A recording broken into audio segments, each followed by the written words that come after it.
नमस्कार, मैं प्रद्युमन जोशीला। क्या रणधीर पनिहार देंगे इस्तीफा? जी हां, रणधीर पनिहार जो बीजेपी के नलवा से विधायक हैं, क्या वो देंगे अपना इस्तीफा? क्या आदमपुर की तरह नलवा में भी होगा उपचुनाव? और क्या चौधरी कुलदीप बिश्नोई और रेणुका बिश्नोई की तरह अपनी जुबान पर खरे उतरेंगे रणधीर पनिहार? यह सबसे बड़ा सवाल है। इसी का विश्लेषण आज के इस वीडियो में हम आपके बीच में करेंगे। आप सभी दर्शकों से यह अनुरोध है कि YouTube पर हमारे चैनल को सब्सक्राइब करें, बेल आइकन घंटी का बटन अवश्य दबाएं, वीडियो को ज्यादा से ज्यादा शेयर करें, वीडियो को हाइप जरूर करें, अपने विचार कमेंट के माध्यम से रखें। Facebook, Instagram, Twitter, x, threads पर हमें फॉलो और लाइक जरूर करें। जो दर्शक निष्पक्ष, निर्भीक और स्वतंत्र पत्रकारिता में विश्वास रखते हैं, वो हमें निरंतर आर्थिक सहयोग करें। उसके लिए आप हमारे मोबाइल नंबर 94 166 74 472 94 166 74472 पर गूगल पे या फोन पे जरूर करें। अब मैं आपको जो बताने जा रहा हूं, हरियाणा प्रदेश ही नहीं बल्कि पूरे भारत देश में, और या यूं कहिए कि दुनिया भर में, अगर किसी चीज की सबसे ज्यादा कीमत सामाजिक तौर पर मानी जाती है तो वो जुबान की कीमत है। यानी जुबान जो मुंह से शब्द कह दिया उसकी एक वैल्यू होती है, और जो अनमोल होती है, कोई मोल नहीं उसका। और राजनीति में अक्सर हमने देखा है, बहुत लोग ऐसे हैं जिनको जुबान का धनी कहते हैं, जिन्होंने जो कह दिया वो कर दिया। ऐसा ही एक काम रेणुका बिश्नोई ने मंच के माध्यम से घोषणा की थी, जो आदमपुर और हांसी से पहले विधायक रही। सिटिंग विधायक होते हुए उन्होंने एक घोषणा की थी, जिसका मैं इस वीडियो में जिक्र करूंगा। एक जुबान उन्होंने दी थी, और उस जुबान को पूरा किया था कुलदीप बिश्नोई ने, जो पूर्व सांसद और पूर्व विधायक है।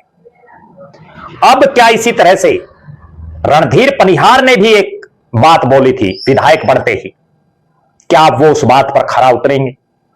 हर तरफ इस बात की चर्चा है, ना केवल नलवा और आदमपुर विधानसभा क्षेत्र में, बल्कि हिसार लोकसभा और हरियाणा प्रदेश की राजनीति में भी जिन लोगों की दिलचस्पी है, उनकी जुबान पर यह शब्द पिछले कई दिनों से चल रहे हैं कि क्या रणधीर पनिहार अपने उस भाई के लिए अपनी विधानसभा की सीट छोड़ देंगे जिन्होंने उनको टिकट दिलवाने का काम किया। रणधीर पनिहार जिनका परिवार चौधरी भजनलाल के साथ वर्षों से रहा, इनके पिताजी की चौधरी भजनलाल के साथ बहुत नजदीकियां रही। उन्हीं नजदीकियों को आगे बढ़ाया रणधीर पनिहार ने, और चंद्रमोहन बिश्नोई हो या कुलदीप बिश्नोई हो, उनके बड़े खासम खास हो रहे। रेणुका बिश्नोई का चुनाव हो, कुलदीप बिश्नोई का चुनाव हो, चंद्रमोहन बिश्नोई का हो, भव्य बिश्नोई का हो, जसमा देवी का हो, चौधरी भजनलाल का हो, हर चुनाव में बढ़ चढ़ करके हिस्सा अगर किसी शख्स ने लिया तो उनका नाम रणधीर पनिहार और उनका परिवार है। रणधीर पनिहार पिछले काफी सालों से संघर्षरत थे। उनके दिलो दिमाग में विधानसभा का चुनाव लड़ने की लगातार चल रही थी। जब कुलदीप बिश्नोई ने हरियाणा जनहित कांग्रेस बीएल बनाई तो उस समय ऐसा लग रहा था कि अब तो रणधीर पनिहार की लॉटरी लगेगी और उन्हें नलवा से टिकट दी जाएगी। 2009 में टिकट नहीं दी, 2014 में टिकट नहीं दी, और 2014 में तो रणधीर पनिहार को उचाना से टिकट दे दी। कितनी अचंभे की बात। हालांकि उन्होंने फिर चुनाव लड़ने से मना कर दिया। 2019 के विधानसभा चुनाव से पहले जब रेणुका बिश्नोई हांसी से 2014 में विधायक बनी थी, हरियाणा जनहित कांग्रेस बीएल, हजका का विलय कांग्रेस में कर दिया था कुलदीप बिश्नोई ने अपने दो विधायकों यानी पति पत्नी दोनों के साथ। मुझे आज भी वो दिन याद है जब नलवा विधानसभा क्षेत्र में बहुत लोग कांग्रेस की टिकट मांग रहे थे। 2019 के विधानसभा चुनाव से पहले इसी पनिहार फार्म पर, जहां अब 26 अक्टूबर को नायब सिंह सैनी प्रदेश के मुख्यमंत्री की जनसभा होनी है, यही एक जनसभा, और जनसभा में कुलदीप बिश्नोई मंच पर मौजूद, कांग्रेस का मंच, रणधीर पनिहार कांग्रेस की टिकट के लिए दावा कर रहे। और कांग्रेस में अक्सर एक बात रहती है कि जो सिटिंग विधायक है उसको टिकट मिलती ही मिलती है, कोई भी परिस्थितियां बने। कुलदीप बिश्नोई की खुद की टिकट तो पक्की थी ही आदमपुर से, रेणुका बिश्नोई को टिकट मिलनी भी निश्चित थी हांसी से।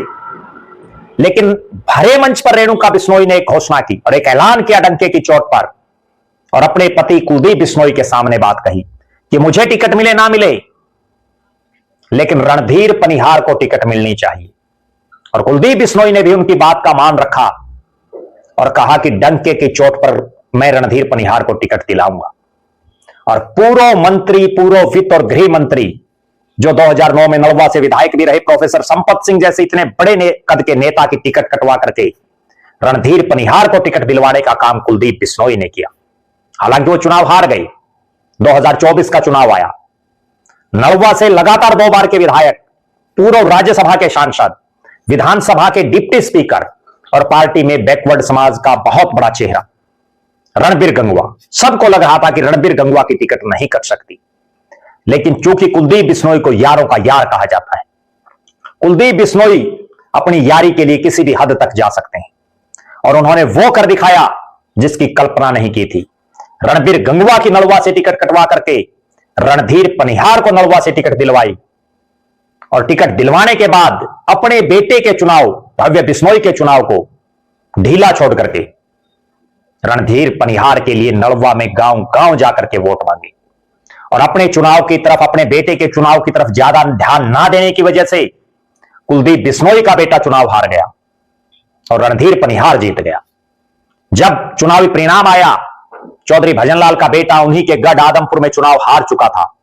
रणधीर पनिहार ने कोई जश्न नहीं मनाया अपनी जीत का और जीत के बाद बार बार बयान दिए, यहां तक कि कई बड़े नेताओं को जाकर के भी वो कह के आए कि चौधरी भजनलाल के बेटे कुलदीप बिश्नोई और उनके परिवार के लिए मैं विधानसभा की सीट खाली करने के लिए तैयार हूं, यानी मैं इस्तीफा देने के लिए तैयार हूं।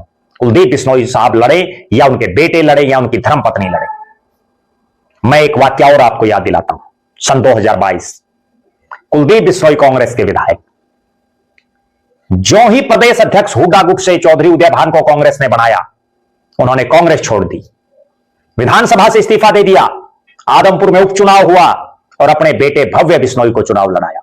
अब वही सबसे बड़ी बात है कि इस हालात और इस परिस्थिति में जब चौधरी कुलदीप बिश्नोई का परिवार, यानी उनके परिवार के 3 सदस्य राजनीति कर रहे और आज तीनों ही ना विधानसभा में ना लोकसभा में, उन हालात और परिस्थितियों में 26 तारीख की इस नलवा धन्यवाद रैली के मद्देनजर सबसे बड़ा सवाल यही उठ रहा है कि क्या अपने उस भाई के लिए रणधीर पनिहार विधानसभा से इस्तीफा देंगे, जिन्होंने 2 बार विपरीत से विपरीत हालात में, एक बार प्रोफेसर संपत सिंह की और एक बार रणबीर गंगवा जैसे बड़े नेता की टिकट कटवा करके ना केवल रणधीर पनिहार को टिकट दिलाई, बल्कि अपना बेटा के चुनाव प्रचार में कम समय देने की वजह से वो हारा और रणधीर पनिहार को जिताया। हालांकि चौधरी भजनलाल का परिवार इस नलवा विधानसभा क्षेत्र से खुद कभी चुनाव नहीं जीत पाया। चौधरी भजनलाल की धर्मपत्नी जसमा देवी ने यहां से चुनाव लड़ा, चुनाव हार गई। चौधरी भजनलाल के बड़े बेटे और कुलदीप बिश्नोई के बड़े भाई चंद्रमोहन ने चुनाव लड़ा, वो हार गए। लेकिन कांग्रेस का एक ऐसा प्रत्याशी चुनावी मैदान में आया जो सही ढंग से पूरे चुनाव को संभाल नहीं पाया और जिनकी वजह से कांग्रेस चुनाव हारी और रणधीर पनिहार की लॉटरी लग गई। अब राजनीतिक गलियारों में जो सवाल है, क्या आदमपुर की तरह, जिस तरह से आदमपुर में कुलदीप बिश्नोई ने इस्तीफा देकर के भव्य बिश्नोई को चुनावी मैदान में उतारा, क्या रणधीर पनिहार भी उन्हीं कुलदीप बिश्नोई की तर्ज पर नलवा से इस्तीफा देंगे और भव्य बिश्नोई को या कुलदीप बिश्नोई को चुनावी मैदान में उतारेंगे? सबसे बड़ा सवाल यही है कि जो जुबान रणधीर पनिहार बार बार देते रहे हैं, सार्वजनिक तौर पर बहुत बार कह चुके हैं, नेताओं को भी कह चुके हैं कि वो इस्तीफा देने के लिए तैयार हैं, क्या वो इस्तीफा देंगे? यह सबसे बड़ा सवाल है। और कोई अचंभित करने वाली बात भी नहीं, अगर 26 तारीख की रैली में रणधीर पनिहार घोषणा कर दें कि मैं अपने भाई कुलदीप बिश्नोई के लिए नलवा से विधानसभा से त्याग पत्र देता हूं, तो युगों युगों तक रणधीर पनिहार का नाम याद रखा जाएगा। युगों युगों तक कुलदीप बिश्नोई और रणधीर पनिहार की जो यारी है, जो दोस्ती है, उसकी मिसालें दी जाएंगी। आप दर्शकों की क्या राय है? क्या रणधीर पनिहार इतना बड़ा साहसिक फैसला ले सकते हैं अपने उस भाई के लिए, जिन्होंने रणधीर पनिहार के लिए अपना सब कुछ दांव पर लगा दिया? क्या कुलदीप बिश्नोई को नलवा से अगर कोई उपचुनाव की हालात बनती है तो खुद चुनाव लड़ना चाहिए, अपने बेटे भव्य बिश्नोई को चुनाव लड़ाना चाहिए? आप दर्शक जरूर कमेंट करें। आप ये भी कमेंट करें कि आप विधायक बन गए तो कहीं रणधीर पनिहार समय के साथ साथ चौधरी भजनलाल के परिवार को से दूरी बना करके और बीजेपी की तरफ ना मुंह कर ले परमानेंट, क्योंकि अभी वो है बीजेपी में, लेकिन ज्यादा गुणगान चौधरी भजनलाल के परिवार का ही कर रहे हैं। इस पर भी आप अपनी बेबाक राय रखें। आप लगातार हमारे साथ बने रहें। हमारे फेसबुक पेज को लाइक और फॉलो करें, यूट्यूब पर चैनल को सब्सक्राइब करें, बेल आइकन घंटी का बटन अवश्य दबाएं, वीडियो को ज्यादा से ज्यादा शेयर करें, वीडियो को हाइप जरूर करें, अपने विचार कमेंट के माध्यम से रखें। जो दर्शक आर्थिक रूप से सक्षम हैं वो हमें निरंतर आर्थिक सहयोग करें। बहुत बहुत धन्यवाद। आपका अपना प्रद्युमन जोशीला।